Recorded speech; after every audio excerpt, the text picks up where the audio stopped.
Monday, the 7th. I spent a day trying to get my mind to reality. It's been 2 years, but it's still very much alive within me, as if it happened yesterday. I recall Sunday night, sleeping in my dad's house in my old bedroom. Last time I slept in there,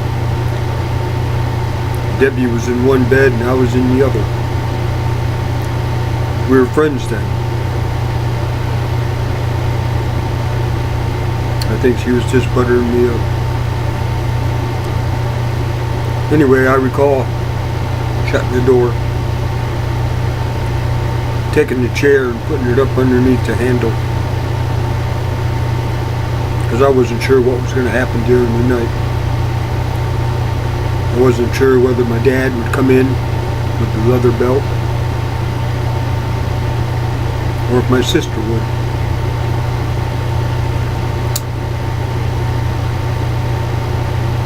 I recall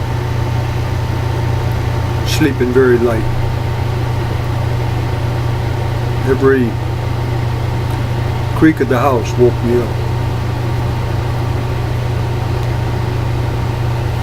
But my mind would go back to when I was a child, doing my homework in that room, putting together the bird collection that my Uncle Bill started me on.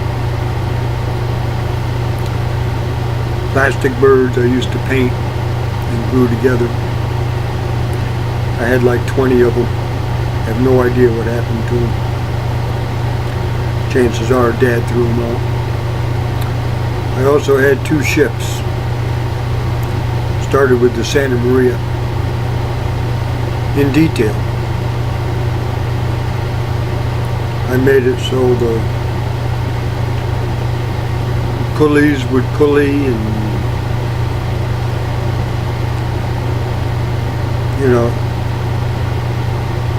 I don't recall what the other 2 ships were, but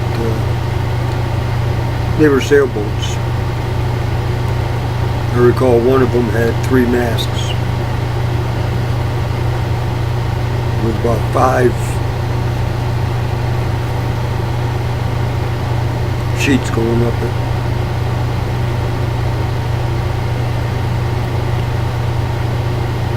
I also recall a lot of the stuff that happened in that house. And I could go into detail about each and every one.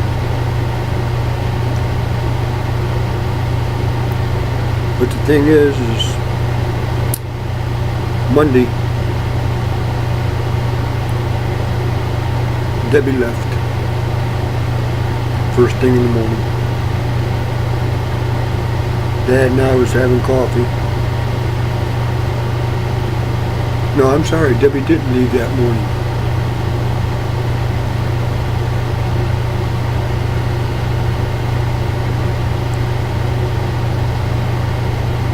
However, I do recall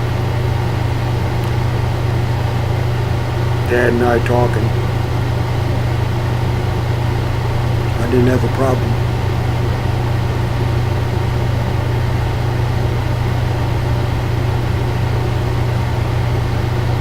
But Monday night,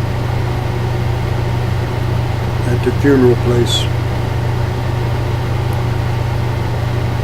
I went into detail on that before. There's no sense in going through that again. But Debbie made a fool of herself. A complete ass. She only opened up her mouth twice and I shut it twice. I don't know why Tom didn't stop her. I don't know why Mark didn't stop her. Why did it have to be me? Because I'm the black sheep of the family.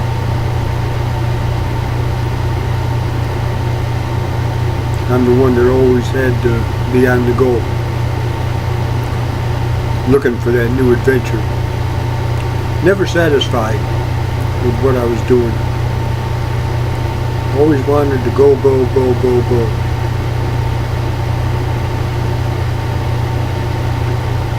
But that was then. And this is now. And this is going to be short and sweet. Because right now, the only thing that's building up in me right now is resentment. Resentment towards my sister, and resentment towards my dad. And I don't understand why I'm having it. Prayed all day yesterday about it. Right now it's about 1:30. Can't sleep. Gonna head to the casino after I upload this. But the thing of it is, I don't understand. I don't think I'll ever understand. But this is about my mom. Daddy.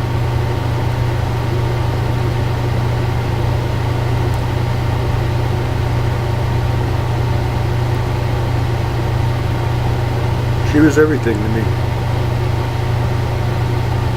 And she still is. My whole life, even when I was Antichrist, if my mind started going somewheres, what would my mom say if she found out? I think that's why I never got in trouble. Because I never wanted to bring dishonor to my mother.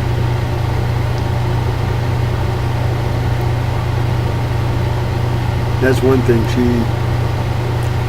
very much instilled in me. Even though she allowed Dad to put those bruises on me at church. She allowed Dad to take the strap to me. She kept secrets from him. She kept the secret of tying my hands behind my back, sending me to school. She also had 2 or 3 other secrets. Problems that I was having that I brought to her attention.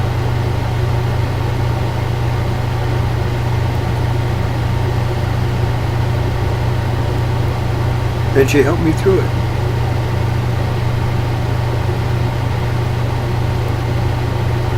By pretty much just being there to listen.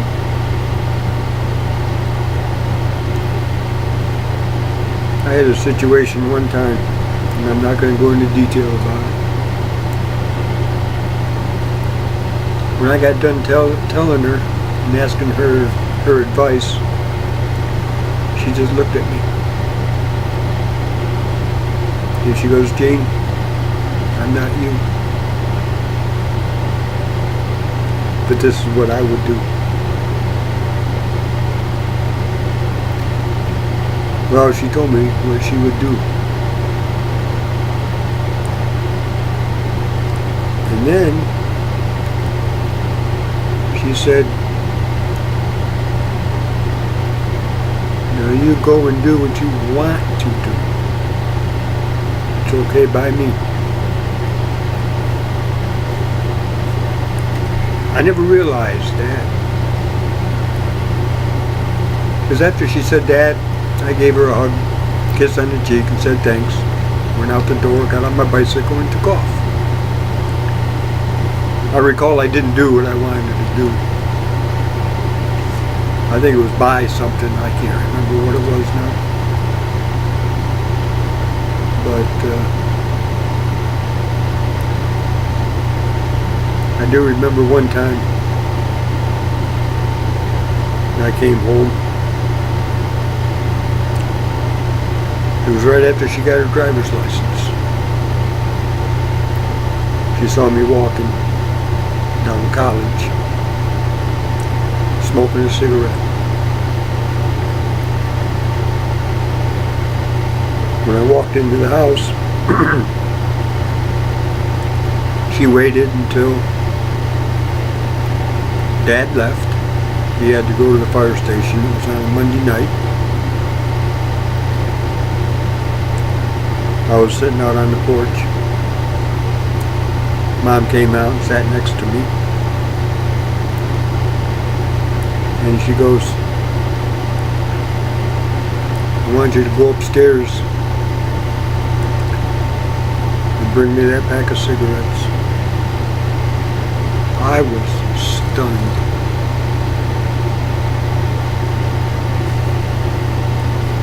I was about 12 years old. I wasn't even a teenager yet. But I was stunned. And I just looked at her. Mom! Well, Mom looked at me. And she goes, if somebody told me, I wouldn't say nothing. But Gene, I saw you on College Avenue. I'll go upstairs and get that pack of cigarettes. And I just looked at her. And she looked at me, and the only thing she said was go. I went upstairs, got the pack of cigarettes, came down, totally ashamed, gave it to her. And she just looked at me, and she goes, we've never talked about this. I don't want you to smoke, it's bad for you. And Ann died from cancer, remember? This is what caused it. Well, I didn't smoke for a while after that. Thinking back, I wish I would have never started to back up again.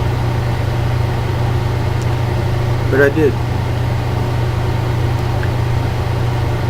The way I look at it, everybody has to have a crutch.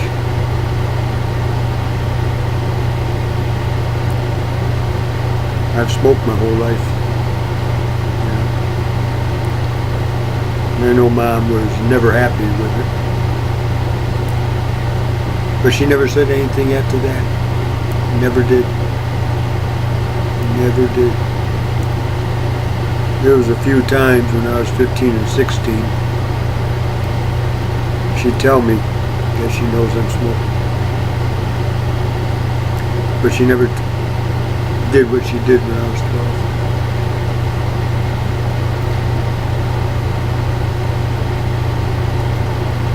To me, that's the secret that I'm revealing now.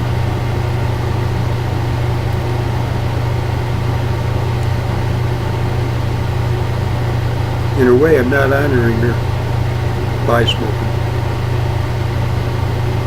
I didn't honor her when I was 12 and do what she said and do what she suggested. But she only asked me for a pack of cigarettes one time when I was 12. She never asked for them again.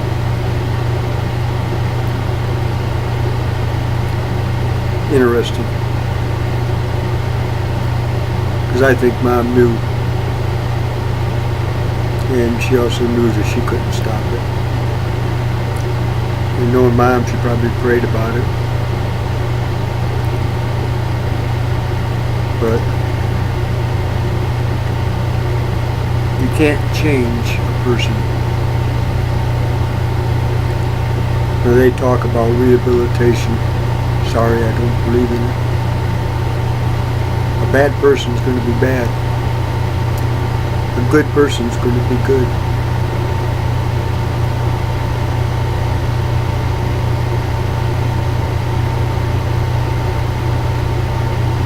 I believe with Dad and Mom having me sit with them in church,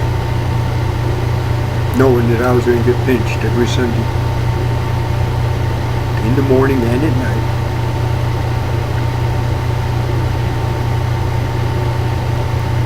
That I'd grow out of it. Never did. Not even when I was 15 or 16, I was still a fidgeter, and I still had bruises.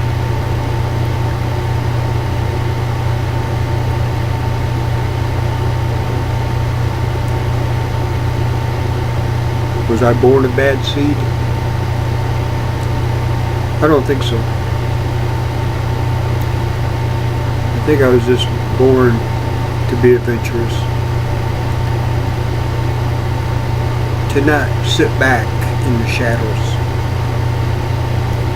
To be on the front line. Well, actually pushing the line until it almost breaks my whole life. That's where I am even today.